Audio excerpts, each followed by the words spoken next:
కొద్దిగా భీష్ముడి గురించి మనం చెప్పుకుందాము. భీష్ముడు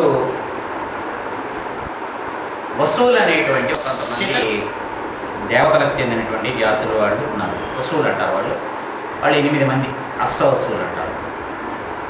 ఈ అష్టవసువులో ఒకసారి వశిష్ఠుడి యొక్క ఆశ్రమానికి వెళ్ళి ఆ రోజున అక్కడే వాళ్ళు అంటే వాళ్ళ భార్యలతో పాటుగా వాళ్ళు భూలోకానికి విహారానికి వచ్చినప్పుడు ఈ వశిష్ఠాశ్రమానికి వెళ్ళడం, అక్కడ ఆ రోజు ఉండడం జరుగుతుంది.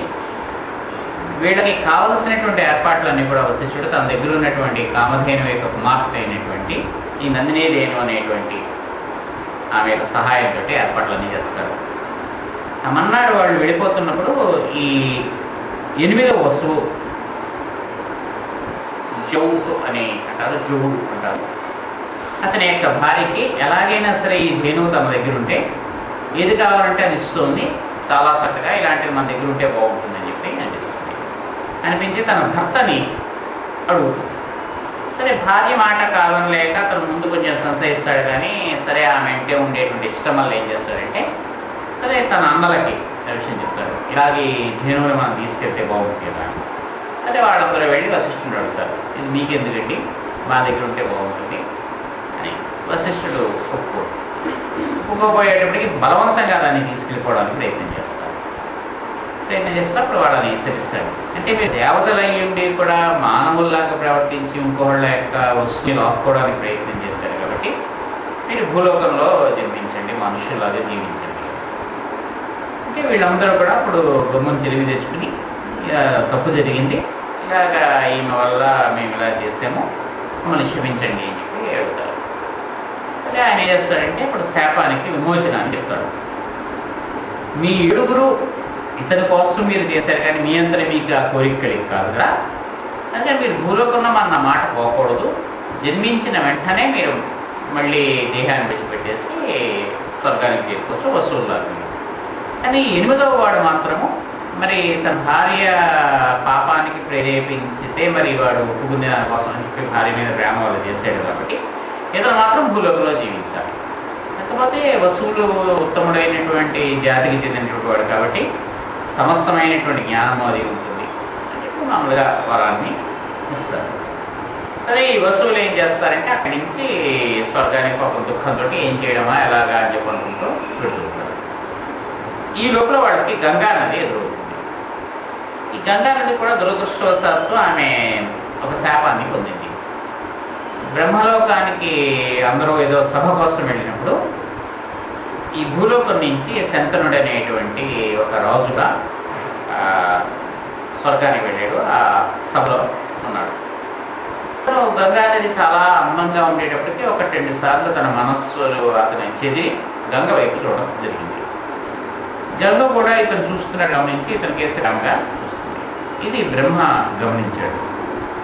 ఇంత దేవలోకంలో జరుగుతుంటే మీ ఇద్దరు ఇలాగా ప్రణయ కలాపాలు సాగించడం ఏమిటని చెప్పి ఈ గంగని నువ్వు భూలోకంలోకి పోయి ఇతనికి భారీగా అని చెప్పి శపించాడు. సరే ఆమె భూలోకానికి వస్తుంది, అయ్యో భూలోకంలో తను జీవించాల్సి వస్తుంది, ఇతనికి భారీగా అనుకుంటూ వస్తుంది. ఇతను మామూలుగా వెళ్ళిపోయాడు. ఇతను తర్వాత కాలంలో శంతనుడు అనేటువంటి రాజుగా భూమి మీద జన్మించాడు. అదే భూమి మీద శంతనుడు. ఈ శంతనుడికి ఈమె భార్య కాబోతుంది. సరే ఈ గంగ ఇప్పుడు ఈ శాపాన్ని పొందినటువంటిదే వస్తుంటే ఎదురుగా ఈ వస్తువులు ఎదురయ్యారు. అదే పలకరించుకుంటాను, ఏమిటి ఇలాగా నేను భూలోకంలో జన్మ తీసుకోవాల్సి వస్తుంది, అంటే భూలోకంలో ఈ భారీగా ఉండాల్సి వస్తుందని గంగ చెప్పడం. ఇప్పుడు ఈ వస్తువులేమో అప్పుడు ఆమెను ప్రార్థిస్తారు, మాకు ఇలాగ ఎలాగో శాపం వస్తుంది, మేము నీ కడుపున పుడతాము, మాకు శాప విమోచనాన్ని ఇప్పించవలసింది. సరే అలాగే. సరే కొంతకాలం తర్వాత ఈ శంతనుడు ఈ గంగానది ఒడ్డుకి రావడం, అక్కడ ఒక చక్కటి అందమైనటువంటి కన్యను చూడటం, ఈమెను చూసి అతను మోహించడం, ఎవరు నువ్వంటే నేను గంగని అని చెప్పి చెప్పడం. సరే వివాహం చేసుకుంటావా అంటే అలాగే ఉంటుంది. మనం ఒక షరతు పెట్టుకుంది, నేనేం చేసినా సరే నువ్వు కాదనుకో, నువ్వు కాదన్న మరుక్షణం నేను వెళ్ళిపోతాను. సరే చక్కగా వివాహం చేసుకుంటారు. వాళ్ళు ఒక పిల్లవాడు కూడా, పిల్లవాడు పుట్టి పుట్టగానే తీసుకెళ్ళి గంగలో పడేస్తుంది. నాకు చాలా బాధ కలుగుతుంది, కానీ ఏమీ అనడానికి లేదు. అడిగితే ఈమె వెళ్ళిపోవచ్చు. సరే ఇలాగే 7 సార్లు అవుతుంది. 7 పిల్లలు పుట్టగానే తీసుకెళ్ళి గంగలో పడేస్తుంది. ఇంకా 8వసారి తట్టుకోలేకపోతాడు. ఇలా వంశాంకురాలన్నింటినీ ఇలాగ ఇచ్చేసేస్తున్నావు ఏమిటి అని అడగగానే, నీకు ముందే చెప్పాను కదా నేను, నువ్వు నన్ను కనుక నేను చేస్తున్నటువంటి దానికి అడ్డు చెప్పడం కానీ ప్రశ్నించడం కానీ ఇస్తే నేను వెళ్ళిపోతానని, నేను తీసుకెళ్ళిపోతాను ఈ పిల్లవాడిని కూడా. సరే ఈ పిల్లవాడిని నువ్వు ఆపేవు కదా, ఇక్కడ నీకు ఇస్తాను, కానీ ఇప్పుడు కాదు, కొన్నాళ్ళ తర్వాత ఇస్తానని చెప్పి ఆ పిల్లవాడితో పాటుగా వెళ్ళిపోతుంది. వెళ్ళిపోయిన తర్వాత ఆ పిల్లవాడిని వర్ణలోకంలో అన్ని విద్యలు నేర్పి కొన్నాళ్ళు అయిన తర్వాత 16 ఏళ్ల వయస్సు వచ్చే సమయానికి మళ్ళీ రాజు ఒకసారి గంగానది ఒడ్డుకి వచ్చేటప్పటికి, అప్పుడు అక్కడ ఒక్కవాడు బాణాలు వేస్తూ ఉంటాడు, అభ్యాసం చేస్తూ ఉంటాడు విలువిద్యని. ఏం చేస్తూ బాణాలతోటి గంగ యొక్క నీటికి అడ్డుకట్టేస్తూ ఉంటాడు, ఆనకట్ట కట్టుకుంటాడు.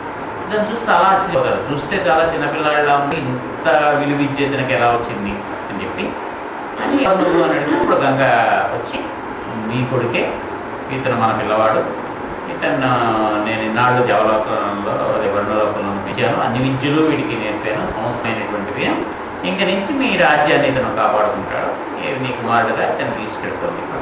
సరే అతను వస్తాడు. వచ్చిన కొన్నాళ్ళకే ఈ శంతనుడు మళ్ళీ ఈ యోజన గ్రంథి అని చెప్పి పిలువబడేటువంటి సత్యవతి మీద మనస్సు పడడం, ఈ జాలరి స్త్రీ మీద. అయ్యో ఇంత పెద్ద కొడుకున్నాడు కదా, మరి ఇప్పుడు వివాహం చేసుకుంటే బాగుంటుందో బాగుంటుందో అని చెప్పి అలా దుఃఖిస్తూ ఉండడం. అప్పుడు భీష్ముడికి తెలుస్తుంది, ఎందుకు తండ్రిలాగా మౌనంగానో దుఃఖంగానో ఉన్నాడు అని చెప్పి ఆ పక్కన ఉన్నటువంటి వాడు అడుగుతాడు. అడిగితే కొన్నాళ్ళ క్రితం ఆయన ఇలాగా జాలర్పేట వైపు వెళ్ళడం జరిగిందని చేసి అక్కడ ఒక అమ్మాయిని చూశాడు, ఆయన వివాహం చేసుకోవాలి అని అనుకున్నాడు. కానీ అప్పుడు ఆయన ఏం చేశాడంటే ఒక 2 షరతులు పెట్టి, ఆ దాసరాజు, నా కుమార్తెని నీకు ఇచ్చి వివాహం చేయడానికి నాకు అభ్యంతరం లేదు, నీకు అప్పటికే ఒక కొడుకున్నాడు, రేపు పొద్దున్న ఈవిడికి పిల్లలు ఉంటే మాత్రం రాజ్యం ఏమి వీళ్ళకి రాదు కదా, నా మనవలు కూడా వాడికి సేవ చేసుకుంటూ బతకాల్సి వస్తుంది, రాజ్యం నా కొడుకులకి ఇస్తావా అని అంటే, మరి ఇతను భీష్ముడు మరి అన్ని విద్యలు ఇదైనటువంటి వాడు, చక్కటి అప్పటికే ప్రజలందరికీ ఆలస్యమైనటువంటి వాడు, అతన్ని కాదని ఇప్పుడు ఇచ్చిన పుట్టబోయే పిల్లలకి వరకు రాజ్యం ఇస్తాను ఎలా మాటిస్తాడు? భీష్ముడికి ఉండేటువంటి ప్రేమ వల్ల ఆయన మూమనలేకపోయాడు, కానీ సత్యవతిని మర్చిపోలేకపోతున్నాడు. ఇది తెలుస్తుంది. తెలిసి ఈయనే దాసరాజు దగ్గరికి పోయి, ఇలాగ నా తండ్రి తరపున నేను అడగడానికి వచ్చాను, కుమార్తెను మా తండ్రికి ఇచ్చి వివాహం చేయంటే, అప్పుడు ఇదే మళ్ళీ నియమం అన్నాడు. అలాగే నాకేం రాజ్యం అక్కర్లేదు అంటాడు. రాజ్యం అక్కర్లేదు నువ్వు ఇప్పుడు అంటావు, రేపొద్దున నీకు వివాహం జరుగుతుంది, నీ పుట్టేటువంటి పిల్లలకి మరి మా తండ్రి హక్కు ఈ రాజ్యం మాకు కావాలని చెప్పి వాళ్ళు దరాటికి రావాల్సింది కదా, మరి అప్పుడు పరిస్థితి ఏమిటి అంటాడు. అయితే నేను వివాహం చేసుకోను అంటాడు. ఆ క్షణంలో అక్కడిక్కడ నేను వివాహం చేసుకోవట్లని భీష్మమైనటువంటి భయంకరమైనటువంటి ప్రతిజ్ఞ చేశాడు. కాబట్టి ఆజన్మ బ్రహ్మచారిగా ఉండిపోతాను అంటే ఆయన భీష్ముడు అని చెప్పి, దేవవ్రతుడు భీష్ముడు అని చెప్పి అంటారు. సరే అలా ఉండిపోవడం జరిగింది. తర్వాత ఈ సత్యవతికి విచిత్ర వీర్యుడు చిత్రాంగదుడు అని 2 పిల్లలు పుట్టడం, దాంట్లో చిత్రాంగదుడు చిన్నతనంలోనే చనిపోవడం, తర్వాత విచిత్ర వీర్యుడు భార్యలు అంటే ఇతనికేమో వీళ్ళని తీసుకొచ్చి వివాహం చేస్తాడు. అంబిక అంబాలిక అని చెప్పి వాళ్ళలో అంబని విడిచిపెట్టేస్తాడు, మిగతా ఇద్దరిని తీసుకొస్తాడు వివాహంలో. అక్కడి నుంచి కౌరవులు పాండవులు జన్మించడం ఇదంతా జరుగుతుంది. సరే అప్పుడు ఈ తండ్రి సంతోషించి అప్పుడు ఏం చేస్తాడంటే, ఇతను ఇంత భీష్మమైనటువంటి ప్రయత్నం చేసేందుకు స్వచ్ఛందమానాన్ని అతనికి ఇస్తాడు ఒక వరగా. అంటే నువ్వు ఎప్పుడు కావాలనుకుంటే అప్పుడే దేహాన్ని విడిచిపెట్టవచ్చు, నీకు మిగిలినటువంటివి అడ్డంకులు కావు. సరే ఈ భారత యుద్ధం సుమారుగా మనకి నవంబర్ ఆ సమయంలో ఎప్పుడో జరిగింది, ఒక 18 రోజులు జరిగింది.